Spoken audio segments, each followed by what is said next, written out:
ہمارے اس موجودہ معاشرے کے اندر خرید و فروخت کے احکام میں قباحتوں کی اور حرام ذرائع کی ایک لمبی فہرست ہے۔ ہمارا وقت انتہائی مختصر ہوتا ہے اور میں انتہائی اختصار کے ساتھ کوشش کروں گا کہ زیادہ سے زیادہ وہ ذرائع، وہ خرید و فروخت کے معاملات، خرید و فروخت کے وہ انداز جو ہمارے معاشرے کے اندر آج رائج ہیں اور یہ کام کرنے والا بھی لاشعوری میں کر رہا ہے، اس کو بھی اس بات کا علم نہیں ہے کہ میرے رب کے قرآن نے اور میرے نبی کے فرمان نے مجھے یہاں پہ روکا بھی ہے، مجھے یہاں سے ٹوکا بھی ہے۔ احکام میں سب سے پہلے جب گاہک اور دکاندار کا آمنا سامنا ہوتا ہے، جب بیچنے والے اور خریدنے والے کا آمنا سامنا ہوتا ہے، جب دینے والے اور لینے والے کی فون پہ بات ہوتی ہے، تو اس میں سب سے اہم اور بنیادی چیز اللہ کے رسول صلی اللہ علیہ وآلہ وسلم نے فرمایا کہ دونوں کی آپس میں رضامندی ضروری ہے۔ لیتے وقت اور بیچتے وقت سب سے پہلا حکم یہ ہے کہ دونوں فریقین باہمی رضامندی سے معاملے کو طے کر لیں، دونوں میں سے کسی ایک کے اوپر بھی بیچنے کا یا خریدنے کا پریشر نہ ہو۔ میں کوشش کروں گا کہ عربی عبارات کو آج اسکپ کروں تاکہ زیادہ سے زیادہ مسائل اردو میں آپ کے سامنے رکھ سکوں۔ آج کا موضوع انتہائی اہم اور سیکھنے والا ہے، اور کہیں کہیں آپ کو محسوس بھی ہوگا کہ شاید موضوع خشک ہے۔ میں اللہ سے دعا کرتا ہوں اللہ مجھے صحیح معنوں میں سمجھانے کی توفیق عطا فرما دے اور صحیح معنوں میں آپ کو سمجھنے کی بھی توفیق عطا فرما دے۔ سب سے پہلی بات خرید و فروخت کے احکام میں کہ دونوں فریقین بیچنے والا اور خریدنے والا دلی خوشی کے ساتھ اس سودے پہ راضی ہوں۔ ایک بات، کیونکہ اللہ کے رسول صلی اللہ علیہ وآلہ وسلم نے اس سودے کو، اس ڈیل کو، اس کاروبار کو فاسد کیا ہے جس میں لینے والے کے اوپر کوئی پریشر ہو یا دینے والے کے اوپر کوئی پریشر ہو۔ لہٰذا خرید و فروخت کے احکام میں سب سے پہلا اور بنیادی حکم یہ ہے کہ دونوں فریقین دل کی خوشی کے ساتھ اس سودے کو، اس معاملے کو قبول کر لیں، دونوں میں سے کسی ایک کے اوپر بھی ذرہ برابر پریشر نہ ہو۔ ایک بات، لیتے اور دیتے وقت، بیچتے اور خریدتے وقت دوسرا معاملہ آتا ہے کہ کتنے پیسوں میں لی جائے یا کتنے پیسوں میں دی جائے۔ خریدتے اور بیچتے وقت دوسرا مرحلہ، دوسرا حکم، دوسرا مسئلہ یہ ہے کہ بیچنے والا کتنا منافع لے گا، شرح منافع کیا ہوگا۔ دکاندار اگر دکانداری کرتا ہے، تاجر اگر تجارت کرتا ہے، فرم، فیکٹری، کارخانے کوئی چیز بنا کے سیل آؤٹ کرتا ہے تو شرح منافع کیا ہوگا۔ قرآن نے اس کی واضح طور پہ ہمیں احسن انداز سے یہ بات سمجھا دی ہے کہ سود حرام ہے، تجارت حلال ہے۔ سود میں منافع 1 روپے کا بھی ہو یا 1000 کا ہو وہ حرام ہی ہے، لیکن تجارت میں اللہ کے رسول صلی اللہ علیہ وآلہ وسلم نے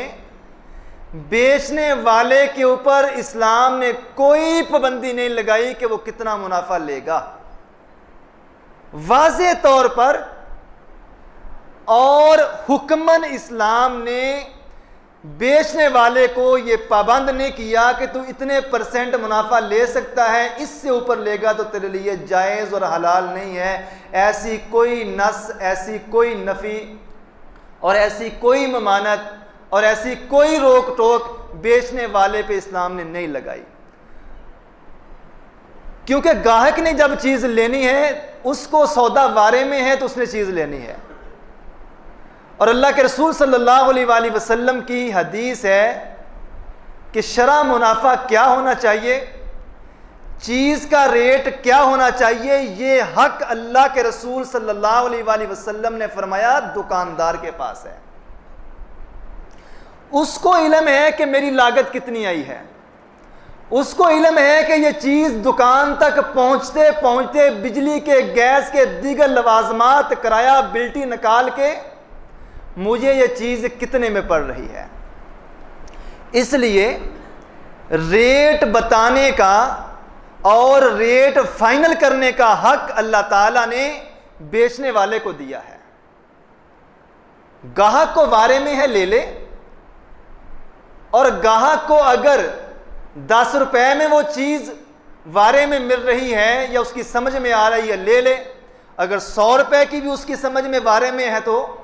یہ بھی اختیار اس کے پاس ہے۔ بہرکیف شرح منافع کے اعتبار سے اسلام نے کوئی پابندی نہیں لگائی، جتنا منافع دکاندار لینا چاہتا ہے وہ لے سکتا ہے، اس کے اوپر پابندی کوئی نہیں ہے۔ ایون کہ ایک صحابی اللہ کے رسول صلی اللہ علیہ وآلہ وسلم کے پاس آئے، اللہ کے رسول صلی اللہ علیہ وآلہ وسلم نے ان کو 1 درہم دیا کہ جاؤ بازار سے ایک بکری لے آؤ، منڈی سے ایک بکری خرید کے لے آؤ۔ وہ منڈی گئے ہیں، بکری خریدی ہے اور بکری کو اپنے قبضے میں لیا ہے، لے کے آ رہے ہیں، رستے میں گاہک مل گیا، گاہک ملا ہے اور جتنے کی لی ہے گاہک نے کیا کیا ہے، لے کے وہ 1 درہم کی بکری آیا، صحابی رسول نے وہ بکری اب 2 درہم کی بیچ دی ہے، یعنی کہ 100% منافع لے لیا ہے، اور بکری بیچ کے 2 درہم لے لیے ہیں اور اس کی آگے مزید 2 بکریاں لے کے محمد الرسول اللہ کے پاس آ گیا ہے۔ اللہ کے رسول صلی اللہ علیہ وآلہ وسلم نے فرمایا کہ میں نے تمہیں 1 بکری لانے کو کہا تھا، تم 2 لے کے آ رہے ہو۔ صحابی رسول کہتے ہیں اے اللہ کے رسول میں لی 1 ہی تھی، گاہک مجھے اچھا مل گیا، میں نے 2 درہم میں بیچ دی اور اس 2 درہم کی میں 2 بکریاں لے کے آ گیا، جبکہ آپ نے دیا مجھے 1 درہم تھا، میں نے 2 درہم بھی کمائے اور 2 بکریاں بھی لے کے آیا۔ رسول اللہ صلی اللہ علیہ وآلہ وسلم نے اپنے اس صحابی کو مزید برکتوں کی دعا کے ساتھ رخصت کیا۔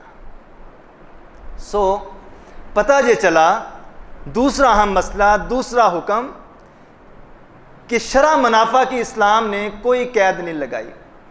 لینے والے کو جہاں مناسب لگتا ہے وہ اوکے کر لے، اور بیچنے والے کو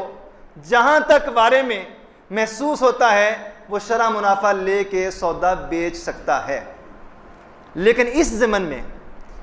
ایک انتہائی اہم چیز جو اسلام کے ماننے والوں کو سمجھنے والی ہے کہ بعض اوقات ایسے ہوتا ہے کہ اگلے بندے کی مجبوری سے فائدہ اٹھایا جاتا ہے۔ دکاندار کو پتہ ہے کہ یہ چیز اب میرے پاس ہی پڑی ہے، ساتھ والے کسی دکاندار کے پاس یہ چیز اب نہیں ہے، مارکیٹ کے اندر اس چیز کی شارٹیج ہے۔ اب وہ کیا کر رہا ہے، اس شارٹیج کا فائدہ اٹھاتے ہوئے جو چیز پہلے 50 روپے کی بک رہی ہے اب وہ 100 روپے کی بیچ رہا ہے۔ نظریہ سوچ یہ ہے کہ اس کو چاہیے ہی چاہیے، اس نے لینی ہے، کہیں اور سے ملے گی نہیں، دکان میری پہ موجود ہے۔ اب من مرضی کرتے ہوئے اگلے کی مجبوری سے اگر فائدہ اٹھا رہا ہے تو یہاں پہ اسلام نے اس کو ٹوکا ہے، زیادتی نہیں کرنے۔ بارش میں جو ایک بندہ کھڑا ہے عام روٹین میں، وہ گجرانوالہ سے لاری اڈے سے رکشہ لے کے اگر آتا ہے گلشن کالونی میں تو وہ 250 روپے میں پہنچتا ہے۔ شدید بارش ہو رہی ہے، اب رکشے والے کو بھی پتہ ہے اس نے جانا ہی جانا ہے، اب 250 کی بجائے وہ 400 مانگ رہا ہے۔ یہ زیادتی ہے، جتنے چاہیں لے سکتا ہے، اسلام نے اجازت دی ہے، لیکن موقع دیکھ کے گاہک کو پھنسانا اور اس کی مجبوری سے فائدہ اٹھانا، اس سے اسلام نے ہمیں منع فرمایا ہے۔ اور منع ہی نہیں فرمایا بلکہ یہاں تک فرمایا ہے کہ صحابی رسول حکیم بن حزام کہتے ہیں کہ جب میں نے اللہ کے رسول صلی اللہ علیہ وآلہ وسلم کے ہاتھ پہ بیعت کی، اسلام قبول کیا، تو اللہ کے رسول نے جو شرائط لگائی تھی میری بیعت کی، میرے اس مسلمان ہونے کی، اسلام لانے کے بعد کرنے کے کاموں کی، ان میں سے ایک یہ بھی تھی کہ خریدتے اور بیچتے وقت میں ہمیشہ آسانی پیدا کروں۔